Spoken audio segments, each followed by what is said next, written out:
Hello, welcome to Uncommon Leadership. I'm Michael Hunter with Uncommon Teams. Today I'm talking with Kevin Wilkins. Kevin is the founder and CEO of Trepwise, a strategy consulting firm whose mission is to unlock the potential of purpose-driven organizations by aligning people, process, and vision.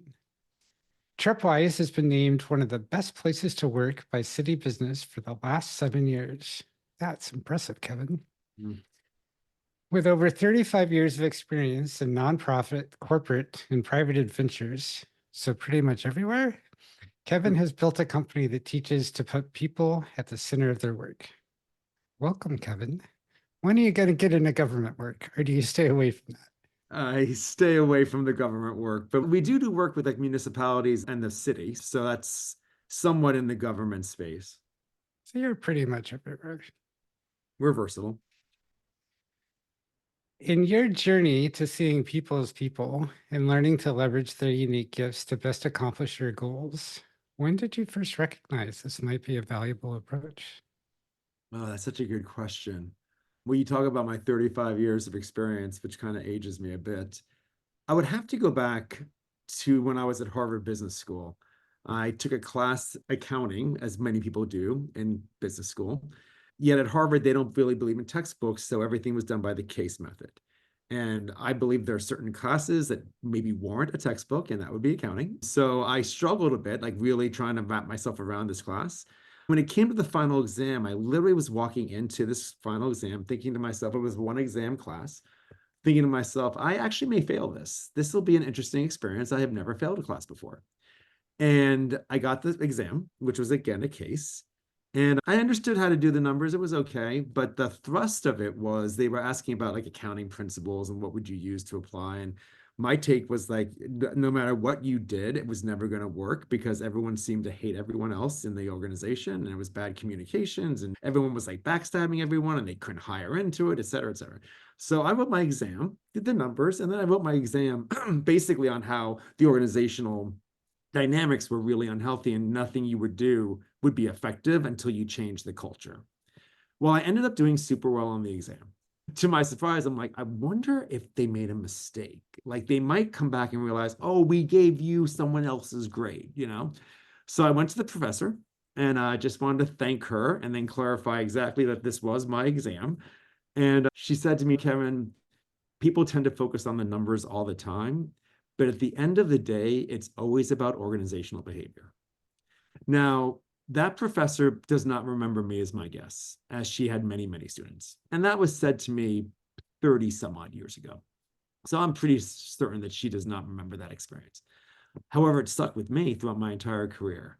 And this idea of always being about organizational behavior is a message that I took through my career.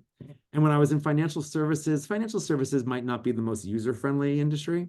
Putting people in the center, well, yeah, you put your investors in the center and you want to make sure people who are investing money in your organization that you're gonna do well. So you clearly focus on people, but not necessarily culture of the organization per se. It was very much very kind of single focused goal oriented cultures oftentimes. However, I did notice two things. I noticed one organization that I worked for was about get it done. I don't care how many dead bodies you leave in the hallway to get it done, but get it done and do it legally and do it justly and all that good stuff. But, just get it done.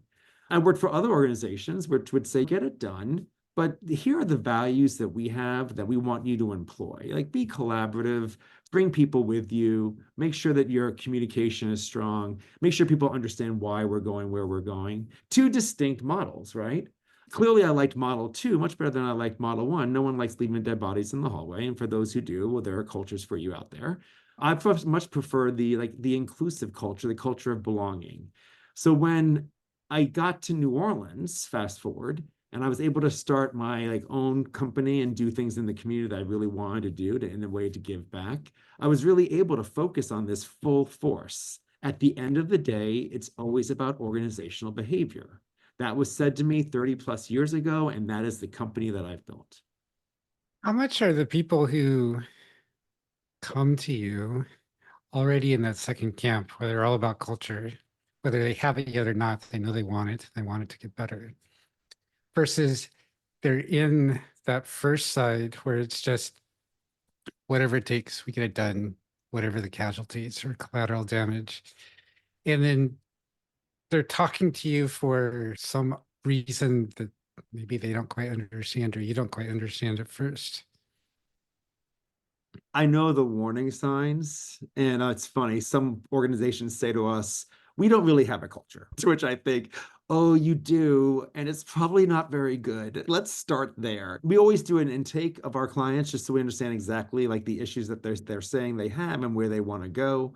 Oftentimes, people might minimize the people piece of it or the culture piece of it because they're focused more on this is our mission and we need to get these outcomes, and people don't seem to be accountable. And why aren't people communicating better? Like, we're mission driven. We all should be mission driven. That's important. Being mission driven is important, and having a clear vision, that's really important. We at Trepwise have a clear vision and mission statement, as you pointed out. But equally as important are the value statements that you have and how you do the work you do. Yes, the organizations tend to focus on the work they do, not necessarily how they do it. So you begin to understand those dynamics a little bit better, and then we can introduce this idea of culture. There are some organizations that will be like, people are people, it's fine. We will then need to walk people there. I'm all about stakeholder engagement, and all organizations have a plethora of stakeholders, both internal and external. The most important stakeholders are the people you're trying to serve through your purpose-driven organization. So let's understand what they have to say.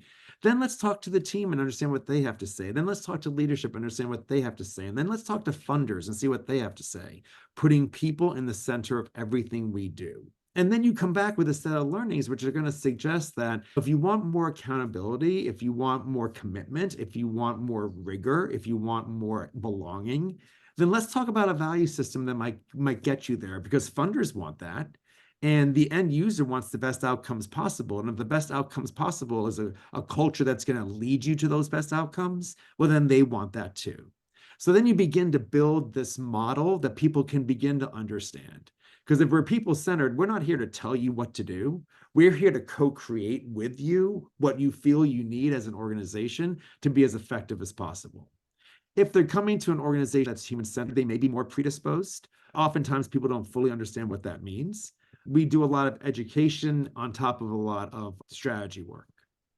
So when you're with those companies that are starting out at we want outcomes, people are producing those, and beyond that, they're irrelevant. How do you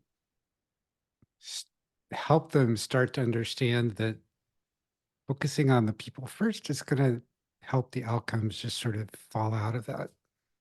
People have some inherent desires, and I believe one inherent desire is to be happy at your work.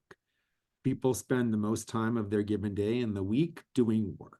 If you're going to be doing work, why not be happy? Why not be satisfied? Why not be growing? Why not be learning? It's hard to argue against that. Leaders of organizations also want that, but might not understand exactly how you get that. Sometimes people will say, well, our mission should be satisfying enough, right? That they get out of bed for the vision. So Apple, for example's vision is to reimagine the world or something along those lines. So people get out in the morning because they want to go and reimagine the world. Oh, and they do that by making computers and phones and all the like, but they want to reimagine the world. So isn't that enough just to have a vision that motivates people? And then again, you begin to understand, yeah, vision's important, and clarity around mission is super important, but also understanding the needs of the organization internally of what's going to make people happy, what's going to make people satisfied. Oftentimes, we do a lot of help in terms of organizational design. I often say we need the right people in the right chairs doing the right jobs. That's essential. And in order to have that, you need job descriptions, you need org structures, you need reporting mechanisms, you need professional development and the like. People tend to hire for skill. So when you have a job posting and you bring someone in, you're really focused on the skill. And I'm not going to minimize skills. Skills important, but there's also this concept of fit. Are you the right fit for this organization, or is this organization, can you help this organization continue to strengthen its culture? So I actually hire more for fit than for skill. You need to have the baseline skill, but I believe skills can be taught. I believe fit is binary. Either you're going to be a fit or you're not going to be a fit. And if you have a really strong culture and you add someone to that system, that culture, it's going to change. And the hope is that it's going to strengthen. So with every hire, you say, who is going to be the right fit? There are lots of people with skills, but it might not be the right fit. I have a son right now who's doing interviewing after college, and he's had some great successes and he's had some great disappointments. And he's like, I don't understand. I know I could do that job. It just didn't work out. And I said, oftentimes it doesn't work out because organizations might look at fit and you might not be the right fit for that culture. And that might be a blessing. These dead body in the hallway cultures, there are some organizations that like that, up or out, competitive. You either get promoted or you get fired. Those cultures exist. And if they're interviewing someone who's maybe more kind or more nurturing or more collaborative, that might not be the right fit for that culture, you know? So sometimes when you don't get the job offer, it might be a blessing in disguise. And when you're looking for jobs, and we say this to organizations all the time, when you're hiring, you got to make sure you're clear with your culture and you want a person who's going to value that culture and thrive in that culture. So if you have a team of people who are thriving, that's going to lead to the success of the organization. And those light bulbs tend to go off when they begin seeing this and they begin hearing what the staff and the team really want. And you begin defining the values, and then you begin looking at the behaviors that will come from the values that you're defining. Leadership tends to get excited about this. How often, when you go into an organization that tells you nothing's working, we got to get people motivated, we don't know what's going on, do you find out actually there are teams in there that are doing outstanding and they just aren't visible for some reason? Some organizations are like, either do the job or we're firing people. So let me go back to Harvard Business School. When I was at Harvard Business School, I took organizational behavior, which was a standalone class. I remember the professor said once, if you fire someone, you fail. And if on this final exam I give you, your recommendation is to fire someone, you're going to fail. That stuck with me because organizations that fire people just because it's just not working out, and I'm not suggesting it, sometimes it doesn't work out, and sometimes you have to separate from an individual at your firm. I'm not minimizing that. That does happen. But most often, if people aren't doing well, there tends to be a reason. Let's understand the reason. So if an organization says, you know what, we're weak and our teams are weak, well, let's understand what causes that weakness. As I said to you earlier, you need a strong organizational culture that's values-based. So do we have that? You need an organizational design that makes sense. Do you have that? Do you have job descriptions and role definitions for the people who are on this team? Is there a clear hierarchy? How are you at giving feedback? So if people are struggling, do they know they're struggling? What kind of communication systems do you have in place? What kind of performance management do you have in place? What kind of career pathing do you have? Do you offer professional development so you can get people to be strong and not have to leave, but they can continue to grow within this organization? So oftentimes we do that diagnostic and we see that there are maybe some strengths. They might have a values-based culture, which is great, but their communication's horrible. There's no professional development and people are tripping over each other. Let's work on that then. Let's talk about what that looks like in terms of functioning at a high level. In terms of your question around, are there hidden gems at times and do people get lost in systems? Absolutely. Absolutely. With any engagement with a nonprofit or foundation, we tend to start with the front line. The reason we start with the front line, which tend to be maybe a little bit more junior, people who are doing the face of the organization to their constituents, is because they know what's going on and they see everything. So they're very open to talking about it. And we often see such strength at that level. If only the organization knew how to capitalize on that strength and how to grow that strength, that would be the win. So like really talking to all the people at the organization, making sure the stakeholders are being represented, making sure people feel like they're being heard, you uncover a whole lot of pockets of strength and then pockets of opportunity. It sounds like, if I were to summarize your approach, it's very similar to where I tend to start, which is by asking, what do you want that you don't have? Mm-hmm. Great. What's holding you back from having that? Mm-hmm. Very fair. We have that same mindset. I call that like the curiosity mindset. What's working for you? Why are you here? What motivates you every single day? Why are you showing up? Is it just the paycheck? Is this a career? Is this a job? And oftentimes it can be just a job. That's still important. What's going well? Where are the challenges? Do you feel like your voice is being heard? If you were in charge, what would you say that needs to be done? People have opinions. And oftentimes the ideas are already there. You just need to uncover them. And you need to create the space to have that kind of discussion. Oftentimes, there are doers and there are thinkers. And oftentimes, organizations that are reliant only on doers can struggle because the doers are do what you're told and do it well. Well, doing what you're told preempts the idea of them being able to think. And oftentimes I'll hear thinkers can't often implement. So if you're just a thinker, you can't get stuff done. I don't believe in that. I actually believe that every role in every organization requires thinking and doing. And yes, you need to have purpose and you need to have processes in place and you need process charts to know how to do something consistently. I get that. But you also want someone to be continually thinking, is this the best way of doing it? Because the higher you get, the more removed you get. So this front line understands what's going on. And if the top line is just saying do, and they're a little bit removed about how they should be doing it more effectively, you need to make sure you have those loops, which means you need to hire people who both think and do at all levels. You need people close enough to the front line to realize that the direction we're heading is a nest of fire ants. We might want to take a detour. Yeah. And people somewhere along the line, maybe a little higher up, again, that are recognizing we keep hitting nests of fire ants. What's going on? Yeah, right, Is there an opportunity there? right. To fix that. Or do we just need to start building bridges or start flying our people around instead of trying to march them through these swamps or whatever the Right, totally. situation might be? Denial is not a strategy. I often say denial is not a strategy and hope is not a strategy, so you got to make sure you have a plan in place.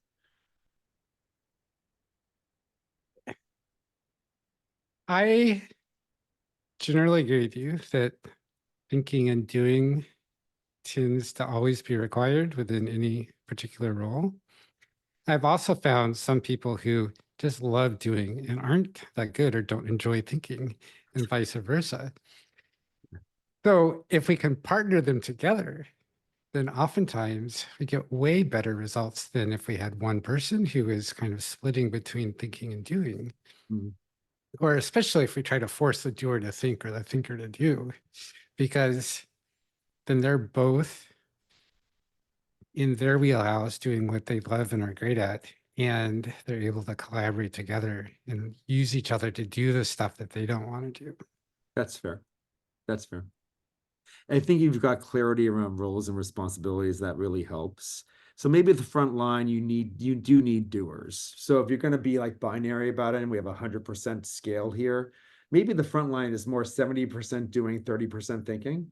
And as you go up, maybe the thinking is a little bit greater. So 40% thinking, 60% doing, and then more senior is maybe 70% thinking, 30% doing. But you want to make sure that every role has both components to it. And even just to understand why. So I often say, no matter where you sit in the organization, no matter what your mindset, people want, especially this new generation, which I'll talk about in a sec, people want to understand how their effort directly impacts the outcome of the organization. So like my seat is relevant. And the reason my seat is relevant is because it's linked to this strategy, and this strategy is linked to this goal, and this goal is linked to this outcome. Okay, that's awesome. So even if you're like the frontline doer, they want to understand why it's relevant. And we have a generation right now, and I've got children who are in this generation who are looking for a conscience in this world and want to work for organizations that have a conscience. And not to be Pollyannish, that people understand how big capitalism works. But at the same time, you're seeing people who will take less money if they feel they're working for an organization that's doing really well, doing good things in the community. That's super important. So if you've got a generation looking for a conscience and they join organizations, then where they sit in the role that they have really needs to be clear in terms of how they're making that impact they want to make. So when I say we focus on purpose-driven organizations, what I'm saying is we're working with purpose-driven people. And these stakeholders in this younger generation really value that kind of purpose. And you're seeing this in the corporate world too, the corporate social responsibility programs and the charity and philanthropy that these organizations are doing and that they're promoting and they're talking loudly about. They might have always been doing it, but it was kind of an, oh, by the way. Well, now they're doing it because they want to make sure that the people they're hiring are in line with that because the people they're hiring want that. Are you seeing that as well? I am in the tech world where I tend to spend Yeah. most of my time. It's been clear for a long time now that, yes, engineers are famously paid huge amounts of money. And what's often much more important than how much they're getting paid is, do they have the autonomy to work in the way that works best for them? What do they Sure. get to work on? Stuff that they enjoy doing? How much do they get to choose what they work on and how they approach that? And absolutely, as you said, what is the impact of what they're working on having on their customers, whether those are internal or external customers? Totally. Absolutely. You sound like you really have it all together. What has most impacted your ability to do all this wonderful stuff, the wonderful way that you do it now? You're very kind, and I appreciate that feedback. I love what we do because it causes joy. I think the world needs a little bit more joy. And when I say it brings joy, people love to achieve. In fact, we're living in a society of achievement, sometimes perhaps overachievement. But people do like to achieve. People like to be part of something that might be bigger than they are. Um, and I've had a long career and I've had a blessed career, and I'm very fortunate for that. And with that long career, I've seen a whole lot. So I kind of know what works and what perhaps doesn't work. If we live in a world people want to achieve, but the what they do is important, but the how they do it is equally as important. That's really something to understand. And being people centered at the end of the day, I did institutional sales for a while. And I had more of a retail background, so I had more of the direct to consumer background, but I was asked to run institutional sales. And people were all confused when that happened to me back in my financial services days. Why are you doing institutional sales? And I would often say it's not a building selling a building. It's a human being working with a different human being. Oftentimes, instead of working with one human being, you're working with a team of decision makers, whatever that model might look like. It's still humans working with humans. And I think if you can keep that mantra really clear, like you are working with a person, and that person has different background, that person might have different aspirations, that person might have different outlooks. Diverse voices are so important. If what brings me joy is allowing those voices to be heard, giving people real purpose. To work for a purpose, great if you can make a difference in this world, but people like to have their own purpose. What is your personal mission statement? What is your personal vision for what you want to do? Let's help you unlock that here, such that when you're doing a job, yeah, there might be things you don't love, but you understand why you need to do it because it's serving a greater purpose. And hopefully there's a whole bunch of stuff you do love. No one should be in a job where they hate everything they're doing. That's not a sustainable model. Hopefully, you find people for the right jobs and for the right roles, and then you can help them unlock the joy in their job. And I think seeing that transformation, seeing organizations move from struggling to thriving is such a gift, right? And in doing so, it's not like they have to do a series of negative things to get from struggling to thriving, because oftentimes that's a mindset. We have a much more of an optimistic mindset. No, to go from struggling to thriving, let's find the joy in the work. And that resonates. That resonates with people. They're like, yeah, I kind of do want to be happy. It's almost like missing the point. We get up every morning and we get dressed and we do something for 10 hours a day, plus or minus. Probably should enjoy it. That's a big portion of your waking hours. You probably should be happy. Sometimes organizations miss the point. You need to be happy and you need to make sure you're fostering that type of environment where people feel satisfied. I do not believe that making a lot of money means that you sacrifice happiness. There are some people out there like, you know, survival of the fittest. Survival of the fittest. For me to make the most money, survival of the fittest. Well, how many rich people do you know who are unhappy? A bunch. So again, missing the point along the way, you can still make money. I'm not suggesting I'm all about capitalism. You can make money and you can experience the joy along the way as well. And if you bring people with you and you're all making more money, if that's a key factor for what drives your satisfaction, that's great. Let's make sure they're doing it in a way that causes them to feel fulfilled. Because at the end of the day, you get a paycheck, but if you're not feeling fulfilled, that's what leads to personal dissatisfaction or personal unhappiness. And how many people who do you meet that say, how many lawyers do you meet who are like senior partners at these big law firms doing so well and they're miserable because of the number of hours they have to work and how they have to clock and have to find new business. And it's all such a pressure cooker. Does it have to be that way? Can we reimagine different industries in terms of what causes satisfaction? I'm not saying all law firms are that way by any means, but I know law firms that are quite different, that embody a human-centered approach. But overall, as an industry, we all know some unhappy lawyers, right? There are ways of making sure you can unlock the joy in your job. If there's one thing to change to start unlocking more joy in our jobs, where would you suggest we start? The first word that comes to mind is values.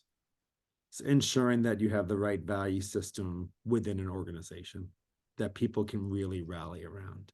And we all have our personal value system. We have our values radar around what is good and what's not good and what our ethical frameworks are that we all operate. But as individuals, that's one way of operating. Organizations are the same way. Organizations need to have a value system. They need a set of beliefs that people can rally around or that allow them to attract the right people. And I think oftentimes this whole fit, like this whole skill and fit framework, they focus so much on skill, they forget about fit, oftentimes is a problem for organizations to get over. So if you're going to really begin unlocking joy, let's make sure that we have a value system that we can all rally around, that we can all feel good about. Let's make sure that as an organization, we have a set of beliefs that resonate with all the stakeholders that are involved. Because the more you can build that will bring in connectivity, belonging is such a word right now, right? Everyone wants to feel like they belong in whatever community that they are in. And that is, I agree, that is so important. But what does that mean? And how do we ensure that we're building those communities where people do feel like they belong and that we can welcome diverse voices, diverse personas, diverse backgrounds to allow them all to belong within this community? Well, you need to define the community, right? So as you're talking about an organization as a community of people coming together to do something together, let's make sure the rules of engagement are really clear. Let's make sure what we want to do together is really clear. I mean, it's not rocket science. Let's make sure that we have a vision of where we're going. Let's make sure that the mission is crisp. Let's make sure that we all can align in some way, shape, or form with this value system.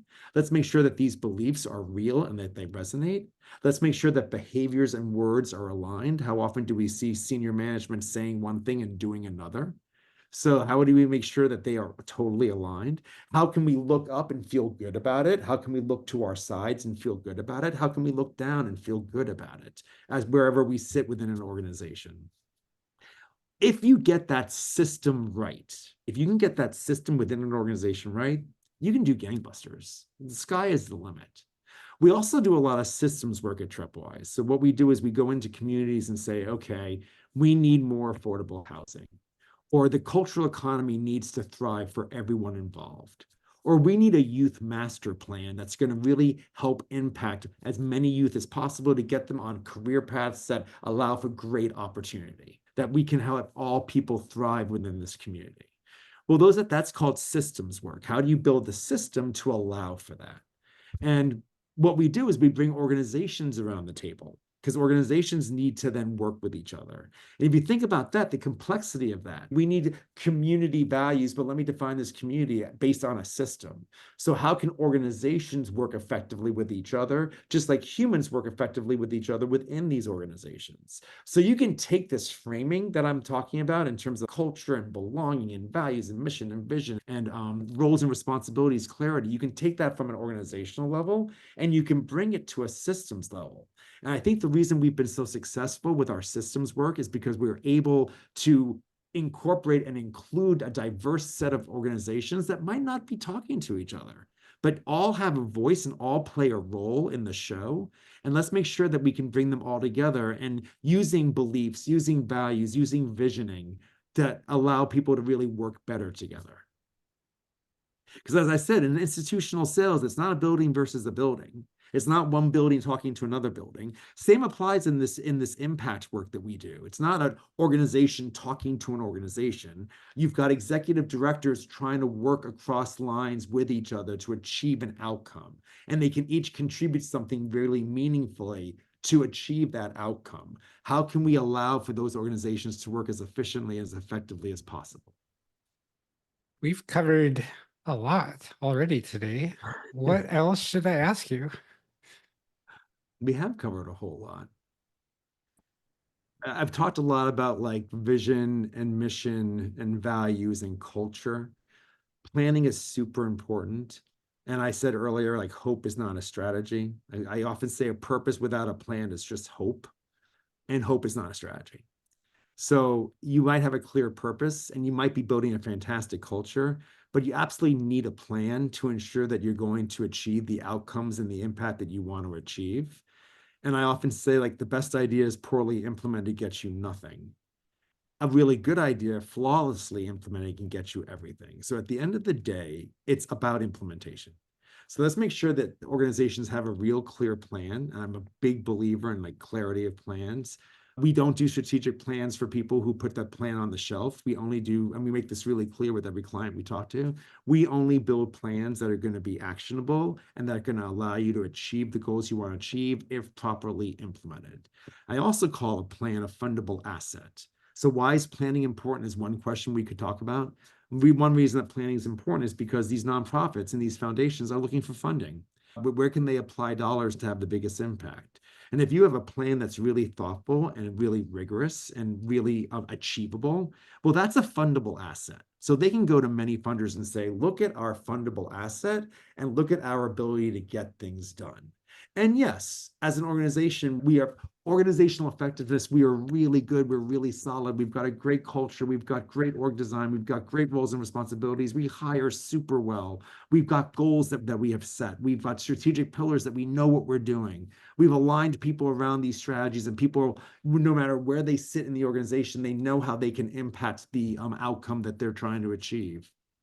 That's all due to planning. So the best plans, poorly implemented, don't get you anything. But a really good plan with flawless execution can get you everything. So yes, it's good to have a purpose and it's good to feel good about what we do, but that alone is not going to get you to where you want to get to. That's the bare minimum. Making sure the organization's as strong as possible with a very clear plan to achieve what you want to achieve is exactly where you want to be. If purpose without a plan is hope, is plan without purpose also just hope?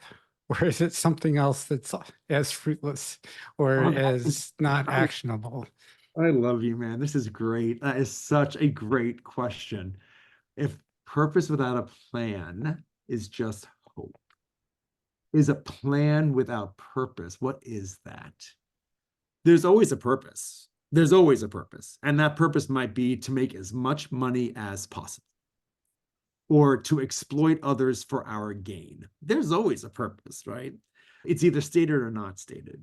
So I would argue a plan with no purpose it could be really confusing, right? And that often like makes people question, why am I doing what I'm doing? What exactly am I being held accountable for? Because if you don't have a purpose, then we need other frameworks of accountability. Like, why are we showing up every day? Like, what's the purpose? Like, well, why am I doing what I'm doing? Or I'm making a bunch of money doing it. Okay. That gets old fast though. And especially with this generation that's coming into the workforce right now, and those that are in the workforce in their late 20s, early 30s, they want clarity around the purpose. And the purpose isn't just making as much money as possible. For many people, for some people that might be a purpose, but for the majority of this generation, they're really looking for meaning, which I think is fantastic. This goes back to my don't miss the point. You got to be happy with your day-to-day life. And oftentimes people are looking for meaning and trying to do something good in the world. You have a lovely toolkit to share with our listeners, our watchers. Tell us all about it, please. Toolkit. So there's a lot of work being done in shared leadership of organizations. And instead of having one leader, there are organizations that might have multiple leaders doing different roles. And we've got toolkits around accountability to allow people to really understand how you can build a shared leadership model. We're seeing a lot of that in the nonprofit space where people are bringing in core strengths and are working as a team to run an organization versus as an individual. We also have a culture toolkit that allows people to really build their culture that they want to achieve with a checklist of exactly how you do what you do. So that would include values and beliefs and a clear vision statement and a clear mission statement and clear performance management. Really effective. We have an operational audit kit. How do you do operations? How do you ensure that what you're doing is replicable and consistent, such that when someone shows up in your organization, they have a very similar experience based on how you do what you do?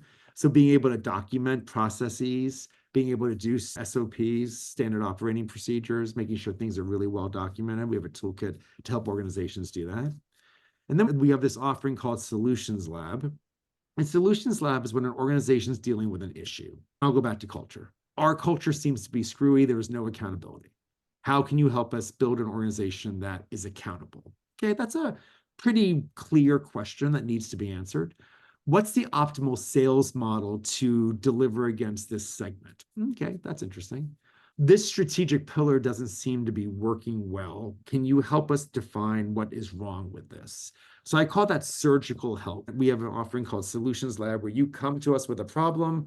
We have a really efficient and effective way of solving this problem, working with you. That can be done with some discovery. Let's learn about this problem. Let's bring together all the people in the room that's associated with this challenge. And let's walk out 5 hours later with a solution. So with the right inputs and the right facilitation processes, we've had a lot of success with Solutions Lab. If people would like to talk with you and learn more about building, defining their values, building their culture, implementing some of these toolkits that you have, what's the best way for them to get in contact with you? So I encourage everyone to go to trepwise.com just to get a feel of who we are and what we do. Our narrative is really clear. So I think if you can go to the website, you'll get a real sense of who we are. We just don't talk the talk, we walk it. So you're going to see strong mission statement. You're going to see a very clear vision statement. You're going to see a set of values that are really well defined. You're going to see beliefs that are really clear. And you're going to see the type of organizations we've worked with and what we've been able to do. So that's one thing, just to get a grounding of who we are, because we are somewhat unique in the consulting space. You can reach out to me directly, kevin@trepwise.com, and be happy to meet with anyone and talk to anyone about some of the challenges that they're having. I have an amazing team of advisors and leaders in the community who really do fantastic work and really passionate about what they do. So anyone on my team would be great people to connect with as well. Feel free to check us out on Facebook and on LinkedIn to get a better understanding kind of who we are and what our profiles are. Great. And I'll have all those links in the show notes. I appreciate that. Thank you. What would you like to leave our audience with today, Kevin? Oh, man. If there's one message you hear from me today, you need to be happy with what you do every single day. You need to experience the joy in your life. There's so many challenges in the world right now. Control what you can control, make choices that make sense for who you are and your value system. And I hope that everyone can find an organization or a purpose that really aligns with who they are and can enjoy a culture that makes them feel like they can thrive in the space they choose to be in. We all deserve to thrive, and we all deserve to have joy. And you can do that in your workspace every single day. So go in tomorrow and ask yourself, do we have clear values? Is that a thing? And do we have a core belief system? Is that a thing? And how is performance management here? And how's feedback here? And there'll be some areas where you're great. And then there'll be other areas where maybe we can improve on feedback. What's going to help maximize joy in your world as you think about your professional demeanor? That's the key question that we all should be asking ourselves every day. There is no organization that's perfect. Let me be clear. But you want to be part of organizations who strive for the joy of the people who work there, the joy of the people who they work with, the joy of the people who they are trying to serve. And if you can keep that simple mindset, then I think you'll be able to leave a really fulfilled experience. Thank you, Kevin, for a very fulfilling conversation I today. enjoyed it. Thank you so much for having me here today. It was really enjoyed speaking with you. Right back at you. And audience, please let Kevin and I know what's holding you back from having maximum joy and fulfillment in every part of your life. We'd love to hear it. We would. Thanks and have a great day. Thanks for joining us on Uncommon Leadership today. If you found these stories interesting, inspiring, and illuminating, sign up for my newsletter. Hop over to uncommonteams.com and use the form at the top of every page. You'll be the first to know about every new episode of Uncommon Leadership. You'll also discover how you can build uncommon teams. If you'd like to chat about doing that yourself, email me, michael@uncommonteams.com, or use the contact form on my website. Thanks so much.